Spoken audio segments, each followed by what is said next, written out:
미국과 이란이 종전 양해각서 체결 뒤에도 서로 공격을 주고받으면서 갈등이 격화하고 있었는데요. 일단 공격은 중단하기로 합의한 것으로 전해졌습니다. 실무회담이 순조롭게 진행될 수 있을지 주목됩니다.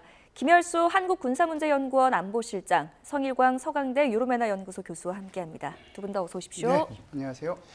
자, MOU 체결 이후에 갑작스럽게 또 교전이 이뤄지다 보니까 갈등이 격화하는 양상들이 있었는데 일단은 군사 충돌은 여기서 멈추기로 했습니다. 갈등이 좀 잦아들 수 있다라고 봐야 되는 겁니까? 그렇죠. 일단은 이번 국면은 지나간 것 같고요. 그래서 호르무즈 해협 관련해서 도하에서 아마 미국과 이란 대표단이 만나서 앞으로 호르무즈 해협의 무력 충돌, 제한적 무력 충돌을 어떻게 관리할 것인지 협상을 하는 것으로 그렇게 알려져 있고, 원래는 화요일 날 이제 제네바에서 핵과 관련해서 이제 어떤 기술적인 문제를 논의하기로 되어 있었는데 결국 호르무즈 해협 개방 가지고 서로 양측 간의 공방이 이어지면서 주제가 바뀌었고요. 장소도 제네바에서 지금 도하로 바뀐 그런 상황입니다. 네, 장소가 바뀌었다는 말씀을 해주셨는데 스위스가 아니라 카타르에서 만나기로 한 게 지금 이란과 가까운 카타르에서 만나기로 한 것이어서 이게 좀 이란에 유리한 쪽으로 흘러가는 것인가 이런 분석도 나오던데 어떻게 보세요? 뭐 반드시 그런 건 아니고요. 네.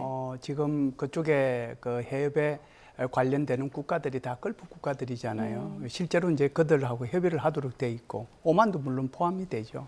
그렇기 때문에 다시 이제 뭐 스위스로 오고 이렇게 시간을 보내는 것보다 그 빠른 곳에 이렇게 하는 것이 낫겠다는 생각이 들어서 카타르를 했고요. 예. 그 카타르가 지난번에 그 MOU 체결할 때 16일 날 결정적인 역할을 하지 않았습니까? 그러니까 파키스탄도 큰 역할을 했지만 카타르도 큰 역할을 했거든요. 그렇기 때문에 카타르에서 하는 거예요. 예.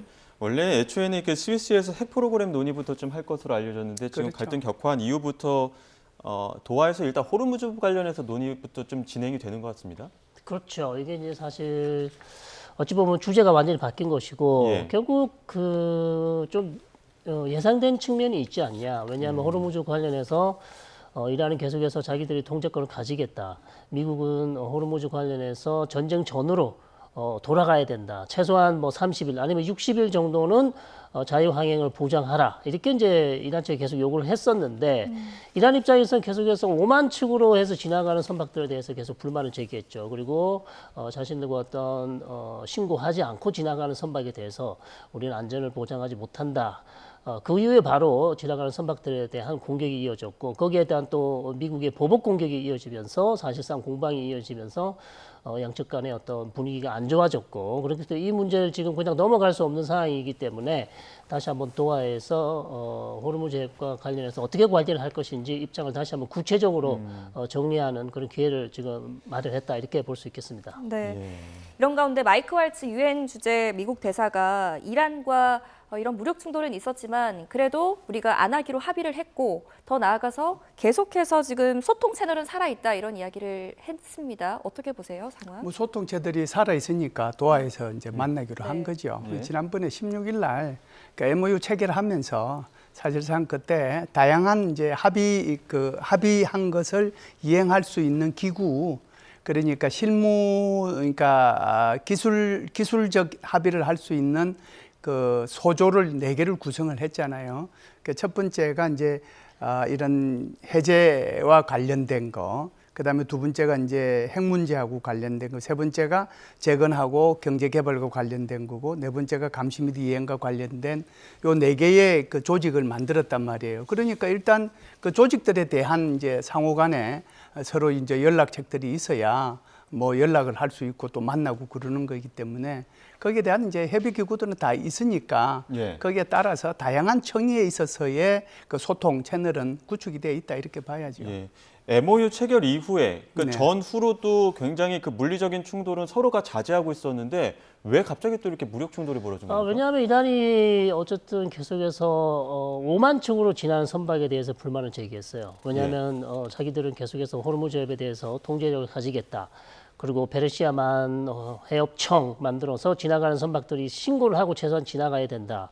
그리고 이란 쪽으로 해서 지나가야 된다고 계속 얘기를 했었어요. 그런데 최근 많은 선박들이 오만 측, 즉 미국이 제시하는 오만 측으로 해서 선박들이 호르무즈 해협을 통과를 했기 때문에 이 부분을 우리가 이제 좌시를 하게 되면 이란 측에서 이걸 좌시를 하게 되면 사실상 통제력을 잃게 된다고 지금 그렇게 보고 있기 때문에 이란은 계속해서 이 부분에서 문제 제기를 했었고 그럼에도 불구하고 계속해서 이제 오만 쪽으로 선박들이 지나가니까 결국 경고의 메시지로 지나가는 선박들의 공격을 이제 감행을 한 것이죠. 그렇기 때문에 이건 사실상 호르무즈 해협을 두고 지금 미국과 이란 간의 어떤 기싸움이고요. 더 나아가선 이란 입장에서는 호르무즈 해협에 대한 통제력을 이번에 잃어버리면 60일 이후에도 다시 한번 자기들이 지금 생각하고 있는 게 많이 있지 않습니까? 뭐 통행료를 받겠다, 뭐 여러 가지 생각들을 하고 있기 때문에 결국 여기에서 이 싸움, 기싸움에서 지면 더 이상 나아가지 못한다. 우리가 원하는 방향으로 호르무즈 해협을 가져가지 못한다는 그런 생각들이 있기 때문에 지금 계속해서 호르무즈 해협을 가지고 미국과 뭐 충돌도 좀 불사하겠다. 지금 이란은 그렇게 나오고 있는 것 같습니다. 네, 이런 가운데 트럼프 대통령의 발언이 좀 주목을 받고 있는데요. 트럼프 대통령이 이란의 선박 공격과 관련해서 이란은 여전히 공격 능력을 갖추고 있다 이렇게 말했습니다. 들어보시죠. Iran, if we didn't do that, and we're still, we still have a fight. They have some capability, not much. They're not winning or anything, but they have some capability. They can still shoot. They shot a drone yesterday at a big ship going into the Hormuz Strait. They shot 4 of them. We knocked down 3 of them. One of them, I guess, we didn't miss it. Nobody saw it coming. And it hit a ship and did some damage. But you can't do that stuff.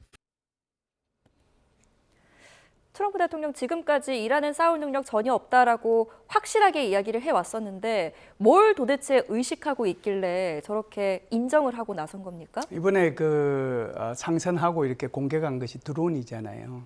그 드론 4대가 가가지고 공격을 한 거거든요. 네. 그런데 하나도 없다고 그러면은 어떻게 되겠습니까? 이제 능력이 있으니까 거기 가서 공격을 한 거잖아요.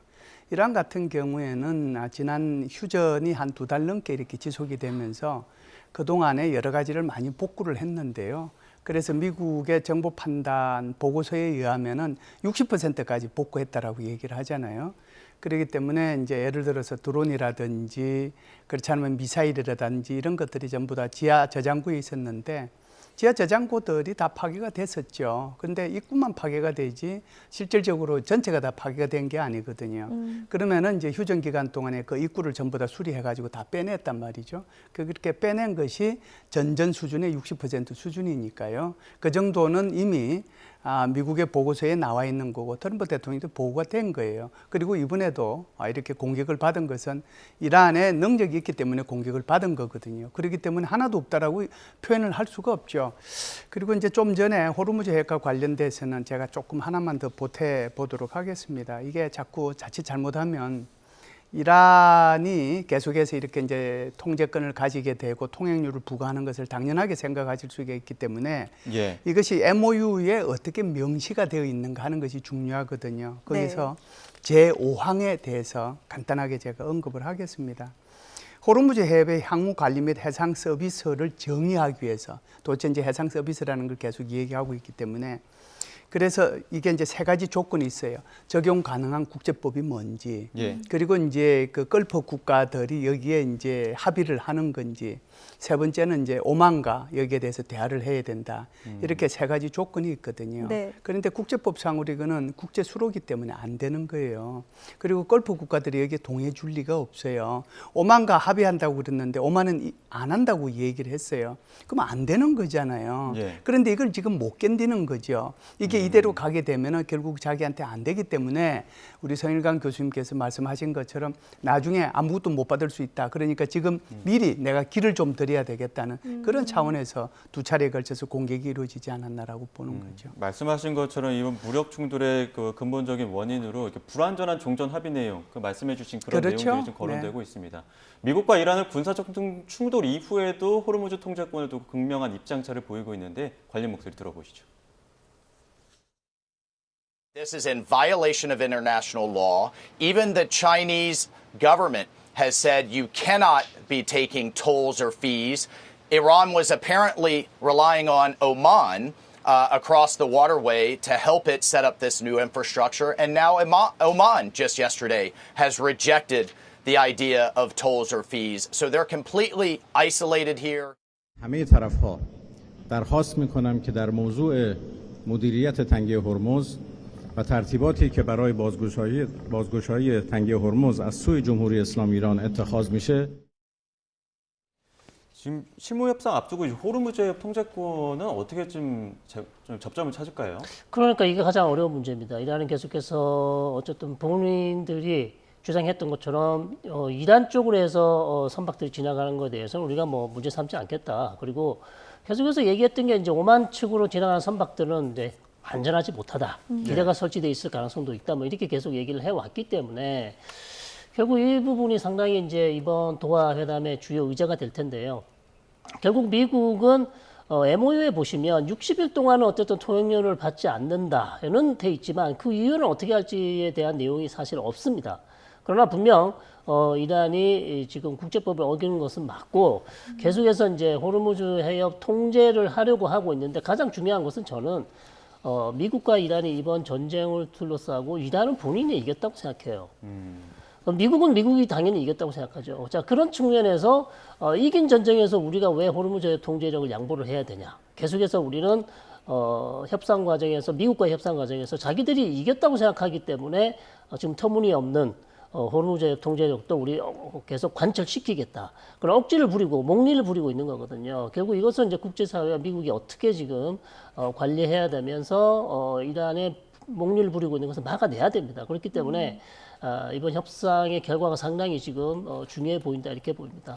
네, 이 통제권과 관련해서 어려운 문제라고 짚어주셨는데 만약에 이번에 그 카타르에서 만났을 때 얘기가 잘 되지 않는다면 휴전이 파기될 수 있는 최악의 시나리오도 가능할까요? 금방 가지는 않아요. 그리고 네. 이제 이런 것들이 이번에 이제 두 차례에 걸쳐서 이제 오고 갔고 그리고 다시는 이제 하지 말자라고 해서 또 모이게 되고 그리고 지금은 이제 선박은 자유롭게 또 통항이 되고 있는 거잖아요. 네. 예.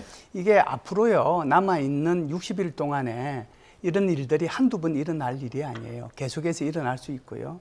60일이 끝난 이후에도 계속해서 일어날 수 있습니다. 그래서 이것을 거의 일상적으로 일어날 수도 있겠구나 그런 차원에서 이것을 봐야지 이거 자칫 이제 한 번 해가지고 이거 협상이 깨지겠네.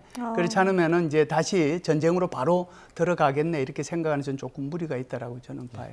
자, 지금 종전 실무 협상 또 다른 변수가 바로 그 레바논 상황인데 네네. 레바논 상황은 저희 취재 기자가 관련 내용을 준비해서 취재 기자 잠시 연결해서 관련 내용 잠시 한번 들어보도록 하겠습니다. 김잔디 기자, 지금 이스라엘의 레바논 폭격 매일 계속되고 있는데 이번에 어딜 공격한 겁니까? 네, 이스라엘은 현지 시간 28일 레바논 남부에 있는 헤즈볼라 지하 군사시설을 파괴했다고 밝혔습니다. 원고에 넣어놨어요. 이스라엘 총리실과 국방부는 공동 성명을 내고 레바논 남부 마즈달준 마을에 있는 헤즈볼라 지하 터널을 폭격했다고 발표했는데요. 길이 약 200m, 깊이 25m 이상의 대형 지하 터널로 수백 점의 무기와 발사대가 있었다고 설명했습니다. 이스라엘은 이번 군사작전에 앞서 미국에 이 같은 내용을 사전 통보했다고 밝혔습니다. 이스라엘군은 27일에도 레바논 남부 나바티에 지역을 공습해 무장한 헤즈볼라 대원들을 사살하고 로켓 발사대를 파괴했다고 발표했습니다. 네타냐후 이스라엘 총리는 이스라엘군이 레바논 남부 안보지대에 계속 주둔하면서 테러 기반 시설을 파괴하고 북부 주민들에 대한 위협을 제거해 국민의 안전을 지킬 것이라고 강조했습니다. 앞서 지난 26일 미국의 중재로 레바논과 이스라엘은 평화 합의안에 서명했습니다. 하지만 합의 체결 바로 다음 날부터 이스라엘은 레바논에 대한 폭격을 이어가고 있습니다. 네, 이에 대해서 지금 헤즈볼라와 이란의 반응 나온 게 있습니까? 네, 평화 합의안 서명 뒤 이스라엘이 이틀 연속 레바논 남부를 공습하자 이란은 합의 위반이라며 강하게 비난했습니다. 이란 국영 언론 프레스TV는 현지 시간 28일 이스라엘이 레바논 남부 나바티에 지역과 마즈달준 일대에 지하 터널을 공습했다는 발표를 전했습니다. 이번 이스라엘의 공습이 간신히 마련된 영내 평화 분위기를 전면 무력화시켰다고 평가했는데요. 특히 이스라엘이 작전에 앞서 미국에 통보했다고 발표하자 사실상 미국의 묵인 아래 자행된 공격인 것이 확인됐다며 합의 위반임을 강하게 주장했습니다. 프레스TV는 이어 미국이 겉으로는 중재자를 자처하며 평화 합의를 종용했지만 실제로는 이스라엘의 레바논 폭격을 묵인함으로써 그 위선적 실체를 다시금 증명했다고 전했습니다. 또 이번 도발은 지난 18일 미국과 이란이 전격 합의했던 양해각서 내용을 정면으로 위반하는 행위라고 비판했습니다. 헤즈볼라 역시 이스라엘의 터널 파괴 발표 직후 성명을 통해 이스라엘이 맺는 그 어떤 평화 약속도 가짜이며 속임수라는 게 확인됐다고 주장했습니다. 이스라엘의 지하 군사시설이 파괴 주장에는 이미 수년 전부터 존재하던 지하 방어시설이라며 굳이 합의 직후에 폭격한 것은 평화를 깰 명분을 만들기 위한 선제 도발이라고 규정했습니다. 또 이스라엘군이 레바논 영토에서 완전히 철수하고 침략 행위를 중단할 때까지 무장저항을 계속하겠다고 선언했습니다. 이스라엘의 반복된 레바논 공격에 이란과 레바논은 미국과 이란의 종전 양해각서 이행을 감시하기 위한 분쟁 통제기구를 설립하기로 합의했습니다. 지금까지 국제부에서 YTN 김잔디입니다. 26일에 워싱턴에서 지금 레바논 대사, 그 이스라엘 대사 만나갖고 평화 합의안에 서명까지 하지 않았습니까? 그런데 왜 자꾸 이렇게 또 격화되는 겁니까? 일단 이번 합의는 레바논 정부와 이스라엘 정부 간의 합의고요. 헤즈볼라는 이번 합의에 전혀 지금 관여가 돼 있지 않습니다. 그렇기 때문에 이번 합의 내용을 보시면 어쨌든 가장 중요한 건 헤즈볼라가 비무장화되기 전까지 이스라엘은 레바논 남부에 주둔한다는 게 핵심이거든요.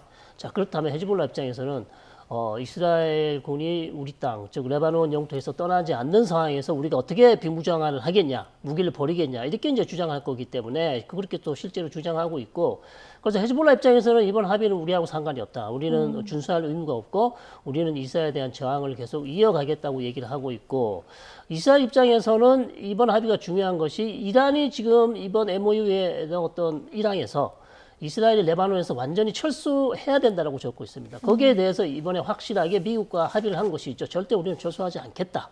즉 헤즈볼라가 비무장화된 이후에 비무장화된다면 이스라엘은 레바논 남부에서 철수하겠다고 했기 때문에 확실히 이란이 헤즈볼라 문제를 연계하는 이 정책을 끊어낸 것은 맞습니다만, 문제는 이스라엘 레바논 남부에 남아 있으면 헤즈볼라가 계속해서 이스라엘에 대한 무장투쟁, 저항을 할 수 있는 빌미를 줄 수밖에 없는 상황이기 때문에 합의는 상당히 중요하나 양날의 검이다. 즉 헤즈볼라에게는 명분을 주었고 이스라엘은 레바논 남부에 남을 수 있는 주둔할 수 있는 명분을 또 얻긴 두 개 다 얻었습니다만, 어쨌든 결국 완전한 해결책을 내지 못하고 계속해서 헤즈볼라와의 충돌이 이어질 가능성이 높다, 이렇게 봅니다. 네, 이런 가운데 지금 이란과 레바논이 휴전 감시하는 통제기구 신설하기로 합의했다는 소식이 전해졌는데 이게 실효성이 있을까요? 글쎄요, 이제는 한번 보긴 해야죠. 네. 근데 이제 16일 날 사실상 MOU는 체결이 됐잖아요. MOU 체결 당시에 레바논을 포함해가지고 모든 전선에서 전쟁은 중지한다라고 돼 있는데 그게 안 된 거잖아요. 26일 날 이렇게 기본 협정을 체결을 했는데 그 체결하는 걸 보면 그림이 이제 나올지 모르겠는데 거기에 나와 있는 사람들이 왜 저 사람들이 나와서 협정을 체결하지 이런 생각이 아마 들 텐데요. 그림을 한번 보여주시면 좋겠습니다. 저기에 보면은 이스라엘 대사가 나와요. 그러니까 이스라엘에 있는 미국 대사, 네. 레바논에 있는 미국 대사, 그리고 이제 이 회의를 주재하는 미국 사람. 다 세 사람이 다 미국 사람이에요. 그러니까 레바논 정부에서도 안 나왔고 이스라엘 정부에서도 안 나왔어요. 그러고 나서 기본 협정이라는 게 체결이 된 거예요. 이 화면 그러니까, 말씀하시는 거죠? 그렇죠. 저게 얼마나 허약하겠습니까? 저 협정이라고 하는 것이. 그러니까 지금 이제 근본적으로 갈리는 건 이런 거예요. 헤즈볼라 같은 경우에는 너 빨리 철수해라. 이스라엘 보고. 근데 이스라엘 입장에서 보면은 야, 네가 먼저 무기를 내려놓아라. 그러면 내가 철수할게. 이거거든요. 그래서 이 부분에 대한 전혀 그 타협점이 없지는 않을 것 같은데 아마 이번에 이런 감시기구 같은 것들이 만들어지면 어느 정도 그래도 좀 실효성을 볼 수는 있지 않을까라고 생각을 합니다. 금방 이루어질 것 같지는 않습니다. 예. 네, 지금 하메네이 그 고별식과 장례식이 다음 주에 있는데 그 하메네이 장례식 앞두고 모지타바도 성명까지 내면서 국론을 좀 결집하려는 모습들이 있거든요. 이거 변수는 어떻게 보십니까? 그렇습니다. 장례식이 7월 4일부터 아마 지금 예정이 돼 있는데 문제는 이게 뭐 가장 지금 궁금한 건 모스타바 하메네이에 관한 얼굴을 드러낼 것인가, 모습을 드러낼 것인가가 네. 중요하고요. 어쨌든 장례식 오랫동안 하지 못했기 때문에 이번 장례식을 통해서 다시 한번 국민들의 단결을 통해서 미국과 협상에서도 어떤 우위를 점할 수 있는 기회를 만들려고 하는 것이고, 다만 이 장례식 기간 동안 아마 3일 동안 아마 이어질 것으로 저는 6일 동안 지금 이어질 것으로 예. 그렇게 보입니다. 그래서 여러 곳에서 지금 계속해서 장례식이 이어질 것으로 보이고요. 결국 이것은 이란이 이제는 완전히 미국과 협상을 끝내고 좀 안정적으로 국정 운영을 이어가기 위한 하나의 시발점으로 그렇게 삼을 가능성이 높다. 이렇게 볼 수 있겠습니다. 네. 자, 이런 가운데 모스타바가 이 초등학교 폭격 사건 등을 언급하면서 이스라엘과 미국한테 이거 분명히 책임 물을 것이다 이렇게 공언하고 있습니다. 어떤 식으로 그리고 현실 가능성은 어떻게 보십니까? 우선 현실 가능성은 없고요. 네. 이게 이제 우리가 흔히 얘기하는 것이 국제행사재판소라는 게 있습니다. ICC라는 게 있고, 그다음에 두 번째가 국제사법재판소라는 게 있어요. 여기에 이제 제소를 하는 수밖에 없죠. 그러니까 ICC 같은 것은 국제행사재판소인데 이것은 전범, 그러니까 전쟁에서의 범죄인이죠. 그러니까 예를 들어서 제노사이드를 하거나 그런 대상을 이제 해가지고 되는 건데, 예를 들면 이제 이거 같은 경우에는 미국이 초등학교 이렇게 폭격한 것은 여기에 해당이 될 수도 있어요. 근데 문제는 이런 거예요. ICC에 미국이 가입해 있지 않다는 거예요. 그러면은 제소를 할 수가 없어요. 아무 소용이 없다라고 하는 거고요.